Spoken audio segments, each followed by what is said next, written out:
حضرت ابو ہریرہ رضی اللہ تعالی عنہ سے روایت ہے کہ رسول اللہ صلی اللہ علیہ وآلہ وسلم نے ارشاد فرمایا کہ تم میں سے کوئی شخص جب اپنے اسلام کو عمدہ بنا لے، یعنی نفاق اور ریا سے پاک کر لے، تو ہر نیک کام جو وہ کرتا ہے اس کے عوض 10 سے لے کر 700 گنا تک نیکیاں لکھی جاتی ہیں، اور ہر برا کام جو کرتا ہے تو وہ اتنا ہی لکھا جاتا ہے جتنا کہ اس نے کیا ہے۔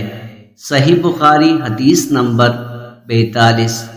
حضرت عائشہ رضی اللہ تعالی عنہا بیان کرتی ہیں کہ رسول اللہ صلی اللہ علیہ وآلہ وسلم ان کے پاس آئے۔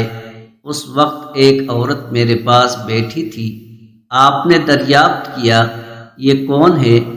میں نے عرض کیا، فلاں عورت، اور اس کی نماز کا ذکر کیا۔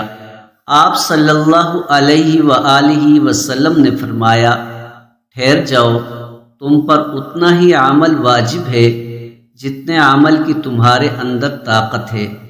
اللہ کی قسم، ثواب دینے سے اللہ نہیں اکتاتا، مگر تم عمل کرتے کرتے اکتا جاؤ گے، اور اللہ کو دین کا وہی عمل زیادہ پسند ہے جس کی ہمیشہ پابندی کی جا سکے۔ صحیح بخاری حدیث نمبر 43۔